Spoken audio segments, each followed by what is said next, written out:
네, 반갑습니다, 여러분. 지선우입니다. 세계적인 전기차 기업이라고도 불리우는 테슬라가 AI 로봇 회사로서의 전환을 선언하며 세계 산업계에 엄청난 파문을 일으키고 있습니다. 일론 머스크가 테슬라의 미래 가치의 80%가 로봇에서 나올 것이라고 발언한 것을 계기로 테슬라의 전략이 제조업의 지형도를 바꿀 수 있을 것으로 보이는데, 머스크의 주장이 현실이 된다면 테슬라의 기업 가치는 상상 이상으로 치솟을 것으로 보입니다. 테슬라의 시가총액은 현재 1조 3,230억 달러 수준으로 세계 12기업에 달성해 있는 상태입니다. 머스크는 여기서 그치지 않고 트위터를 통해 테슬라의 시총이 20조 달러 이상까지도 도달할 수 있다라고 발언하는데, 이 목표가 이루어지게 된다면 로봇 사업의 가치는 15조 달러 이상의 가치를 가지게 됩니다. 이러한 로봇에 대한 기대감이 테슬라의 시가총액 대부분을 차지하고 있는 것으로 보이며, 로봇 사업이 이제 더 이상 미래의 꿈이 아닌 현재의 가치가 될 수 있을 것으로 예상이 되는데요. 현재 테슬라가 개발하는 인간형 로봇인 옵티머스는 피지컬 AI라는 새로운 기술 흐름의 중심에 서 있습니다. 피지컬 AI란 인공지능이 사이버 공간을 벗어나 신체를 갖고 현실 세계와 상호작용하는 기술이라고 볼 수 있는데, 옵티머스의 혁신은 바로 이 학습 방식에 있습니다. 기존 생성형 AI가 인터넷의 방대한 데이터를 학습하는 것과 달리 옵티머스와 같은 로봇들은 현실 세계에서 사람과 기계의 움직임을 카메라와 센서로 포착해 데이터를 만들어 정보를 습득합니다. 그렇기 때문에 로봇의 성능을 좌우하는 것은 양질의 현실 데이터 확보라고 볼 수가 있죠. 이 부분에서 테슬라는 이미 압도적인 우위를 점하고 있습니다. 테슬라는 전 세계 도로 위를 달리고 있는 수백만 대의 전기차를 통해 매일 엄청난 양의 데이터를 수집하고 있습니다. 이 데이터는 단순히 자율주행 기능에만 쓰이는 것이 아니라 사람과 기계가 어떻게 움직이고 상호작용하는지, 이런 것들을 학습하는 현실 세계의 교과서 역할을 할 수가 있습니다. 결국 다른 로봇 기업들이 실험실 데이터에 의존하고 있을 때 테슬라는 이미 도로, 물류창고와 같은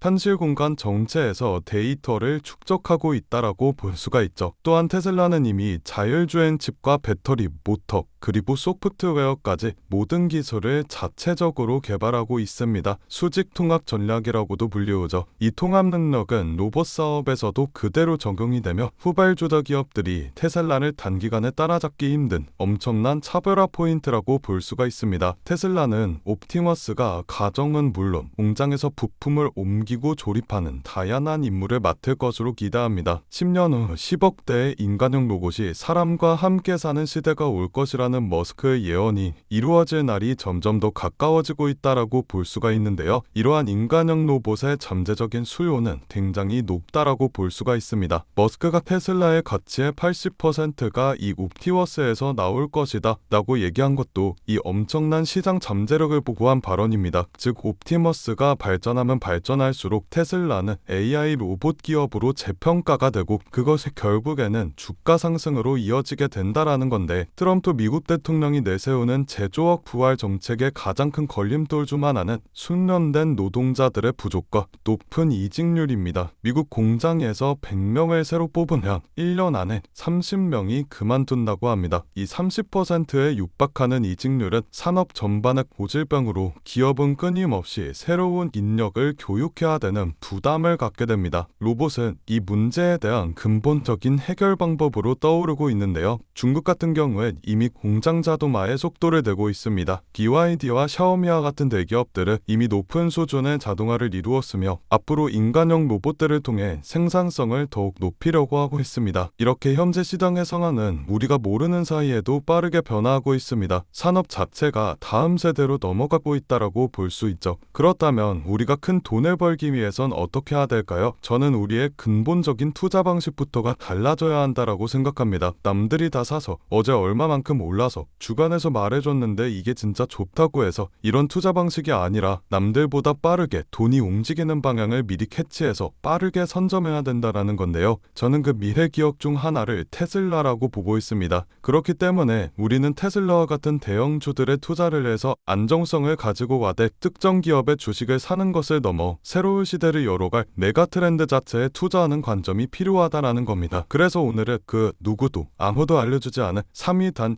20% 수준의 트레이더들이 주식시장에서 큰 돈을 벌어가는 방법에 대해 알려드리도록 하겠습니다. 현재 세계 금융시장의 상황은 이렇습니다. 모든 나라와 기업들이 살아남기 위해 총력을 다해 싸우고 있죠. 그건 이 영상을 시청하고 계신 여러분들도 마찬가지실 거라는 생각이 듭니다. 여러분들께서는 내일 하루하루 어떤 종목이 오를지 고민하고 고뇌하고 내가 투자한 종목들에 대해 전문가처럼 분석도 해보셨을 텐데 생각했던 만큼의 수익이 나지 않았을 수도 있고 수익은커녕 모든 돈을 다 잃어버리신 경험이 있으신 분들도 계실 겁니다. 하지만 지금 중요한 건 내가 어떤 종목을 가지고 있느냐가 아닙니다. 그럼 도대체 어떤 게 중요하냐라고 물으실 텐데 앞으로 내가 어떤 종목에 투자를 해야 큰 돈을 벌 수가 있느냐이며 그 종목을 어떻게 선별해야 하냐는 건데요. 여러분들은 세계 2차 대전에 대해 알고 계실 겁니다. 인류 역사상 가장 큰 전쟁이라고 할 수 있는 세계 2차 대전. 전 세계에서 수천만 명이 넘는 사람들이 참전했고 수많은 나라가 경제와 국력을 소모했죠. 이 와중에도 전쟁을 통해 엄청난 부를 축적한 사람들이 있었습니다. 바로 보잉과 로키트 마틴, 노스럽 그루먼 같은 항공기 제조사들과 전쟁에 필요한 총과 칼, 이런 군수물품들을 제공하는 사업가들이 큰 돈을 벌어갔죠. 이 예시로 알 수 있는 점은 전쟁에 직접적으로 참여해 패배라는 리스크를 안고 있는 나라들보다 전쟁에 간접적으로 참여해 리스크 없이 물건만 대량으로 판매하면 끝나는 사업가들이 훨씬 더 안정적이고 큰 수익을 벌어갔다라는 점입니다. 정리하자면 테슬라와 엔비디아 같은 기업들에 투자를 하는 것도 좋지만 테슬라와 엔비디아라는 기업들이 사업을 할 수 있게끔 뒤에서 조용히 도와주고 있는 이 서포터 기업들에 투자를 하게 된다면 더 큰 수익과 안정성을 얻을 수가 있다라는 말인데요. 여러분들 지금 주식시장은 새로운 전쟁터입니다. AI 패권 전쟁이죠. 미국, 중국, 유럽, 심지어 한국까지 모두 AI라는 새로운 무기를 차지하기 위해 치열하게 싸우고 있습니다. 기업들도 마찬가지죠. 우리가 알고 있는 테슬라, 엔비디아, 그리고 구글과 마이크로소프트까지 모두가 AI 전쟁에서 살아남기 위해 앞다투어 자원을 쏟아붓고 있습니다. 그러니 테슬라와 엔비디아에 투자해라 라는 말씀을 드리려는 게 아닙니다. 대다수의 사람들의 시선은 늘 이런 대형주에만 쏠려 있습니다. 하지만 제가 방금 말씀드렸죠. 전쟁터에서 큰 돈을 벌게 된 사람들은 장군이나 병사가 아니라 무기를 판 기업들이 승자였다고요. 엔비디아는 지난 1년 동안 54% 정도 상승하였습니다. 그런데 엔비디아의 AI 서버 상태대를 실제로 연결해주는 아스테라랩스는 같은 기간 300, 400%가 넘게 상승했는데 이는 엔비디아 상승률의 6배입니다. 아스테라랩스는 데이터 센터 안에서 서버와 엔비디아의 GPU를 연결하는 고속 인터커넥트 칩을 납품하는 기업인데 엔비디아 서버 수요가 폭발하면서 직접적인 수혜를 받아 상승하는 모습을 보여주었죠. 또한 칩을 파는 회사인 엔비디아와 달리 그 칩을 활용해 서비스를 팔아서 매출을 뽑는 구조를 가지고 있는 코어위브라는 회사는 엔비디아 GPU를 대량으로 사들여 AI 전용 클라우드 데이터 센터를 운영하는데 이 기업도 마찬가지로 엔비디아가 54% 정도 상승해 주었을 때 IPO 이후 불과 한 달 만에 200% 수익을 기록했습니다. 결국 대장주들이 오를 때 그보다 더 높은 상승률을 기록해준 기업들은 다름 아닌 테슬라나 엔비디아의 파트너 기업들이라는 점인데요. 또한 현재 시장에서는 아스테라랩스나 코어위버와 같은 기업들처럼 핵심 파트너 기업으로 자리 잡고 있지만 아직 빛을 보지 못한 대장주들에게 가려진 저평가된 기업들이 많이 남아있는데 오늘 제가 소개해드릴 기업은 수많은 기업들 중에서도 더욱 돋보이는 기업이며 AI 반도체 기술의 핵심이라고 불리는 기술들을 가지고 조금씩 몸집을 키워나가고 있습니다. 오늘 제 영상을 끝까지 시청해 주셔야 하는 이유가 바로 여기서 나옵니다. 여러분들 현재 AI 산업은 무섭게 상승하고 있습니다. 2014년부터 2020년까지 120배가 넘게 상승하는 모습을 보여주었으며 지금부터 10년 뒤 2035년에는 약 1700%가 넘게 상승할 것으로 예측이 되고 있는데 AI가 단순 트렌드가 아닌 세대를 관통하는 기술 혁신이자 장기 성장 산업이기 때문입니다. 그렇기 때문에 우리가 이 기업에 더 집중을 해야 된다라는 말인데 지금부터 소개해드릴 기업은 2025년 우리가 경제적 자유에 더 가까워질 수 있는 남들이 부러워하는 최고의 부자가 될 수 있는 마지막 기회가 될 것으로 보입니다. 알아본 결과 월가의 금융기관들 그리고 해외 트레이더들은 이미 매집을 하고 있으며 지금 가격 대비 100배, 1000배 아니 그 이상의 가격도 가능할 것으로 보입니다. 이번에 엔비디아나 테슬라뿐만 아니라 여러 반도체 기업에서도 러브콜이 들어오며 AI 산업의 기둥이라고 불리우는 대장 기업들마저도 이 회사의 행보를 주목하고 있는 상황입니다. 제가 소개해드릴 오늘의 기업은 AI가 돌아가도록 뒤에서 인프라를 제공하는 기업입니다. AI를 학습시키는 데는 수천 개의 GPU가 필요하고 그 GPU가 돌아가려면 엄청난 전력과 냉각 장치가 필수인데 이 기업은 바로 이 부분을 책임지고 있습니다. 쉽게 말해 AI라는 AI라는 전쟁터에서 기지를 짓는 역할을 하고 있는 거죠. AI 데이터 센터의 가장 큰 문제는 전력과 열입니다. GPU가 몰려있는 서버는 엄청난 열을 발생시키고 이걸 제대로 시키지 못한다며 작동이 멈춰버리는 불상사가 일어나게 됩니다. 이 기업은 자체 개발한 액체 냉각 솔루션과 스마트 전력 관리 시스템으로 기존 센터보다 30% 이상 전력 효율을 높이고 냉각 비용을 절반으로 줄이는데 성공하게 되었습니다. 이 기술력 덕분에 글로벌 빅테크 회사들이 이 기업의 시설을 우선적으로 선택하게 되었죠. AI 산업이 커지게 될수록 데이터 센터에 대한 수요도 비례해서 늘어나게 될 수밖에 없습니다. AI가 성장할수록 이 기업과 같은 인프라 기업은 반드시 따라 성장할 수밖에 없다는 이야기인데요. 지금 이 기업은 단순히 데이터 센터만 짓는 기업이 아닙니다. 자체 개발한 AI 최적화 전력 관리 시스템을 통해 전 세계 전력 회사와 협력하고 있고 향후 5년 내 글로벌 주요 거점 도시에 20개 이상의 신규 센터를 짓겠다라는 발표를 하였으며 올해 안에 전체 서버 용량을 2배로 늘릴 계획이라고 합니다. 전문가들은 앞으로 AI 시장이 매년 30%씩 성장할 것으로 보는데 이 기업은 AI 생태계에서 없어서는 안 될 인프라를 담당하기 때문에 월가와 기득권층 세력들은 엔비디아와 함께 가야 할 회사라는 평가를 내리기도 하였는데요. 결국 이 기업이 AI 시대에 필수 인프라를 독점하게 될 수도 있다는 가능성이 커지며 10년, 20년 뒤에는 엄청난 성장을 기록해 줄 것으로 보입니다. 시장의 흐름과 타이밍만 잘 맞춰진다면 1만 배, 2만 배 그 이상도 폭등할 것으로 예상하고 있는데 단돈 1만 원만 넣어두시더라도 1,000만 원, 10만 원을 넣어두시면 1억 이상이라는 수익 가능성을 예측할 수 있기 때문에 수익은 충분히 기대해 보실 만하다고 말씀드릴 수가 있습니다. 다만 제가 지금 영상에서 이 기업의 이름을 공개하고 싶지만 그러지 못하는 이유가 있습니다. 제 영상을 무단으로 도움하고 저를 삭칭하고 심지어 종목을 팔아 돈을 버는 업자들이 있기 때문에 제가 따로 구독자의 심지 확인하고 정보 넘겨드리도록 하겠습니다. 기업 정보만 넘겨드리냐? 아니고요. 제가 수년간 트레이딩 생활을 해오며 쌓아온 정보와 팁들 PDF 파일 첨부해서 같이 보내드리고 간단한 상담도 진행해드리고 있습니다. 모든 과정은 전부 무료로 진행되고 있으니 걱정하지 마시고요. 참여하시는 방법은 간단합니다. 영상 아래 하단에 더보기 버튼을 누르시면 파란색 링크가 하나 나오게 됩니다. 이 링크에 들어가셔서 간단한 설문조사를 진행하신 후 전송 버튼 눌러주시면 제가 업자인지 아닌지 확인 후에 빠르게 정보 넘겨드리고 있는데 저 지선우는 절대 금전 요구 없으니 누군가가 저를 삭칭해서 금전 요구를 한다면 바로 차단하시고 신고 부탁드리겠습니다. 여러분들이 이 종목을 받고 투자를 하지 않는다고 하시더라도 이 종목을 받아서 공부하시고 알아두시는 것만으로도 여러분들의 투자 인생에 있어서 정말 큰 도움이 될 거라는 생각이 듭니다. 돈이 되는 것도 아니고 선택은 여러분들이 하시는 거니까요. 오늘 제가 준비한 영상은 여기까지입니다. 영상 시청해주셔서 감사드리고요. 저는 다음 영상에서 더 알찬 내용을 가지고 인사드리도록 하겠습니다. 감사합니다.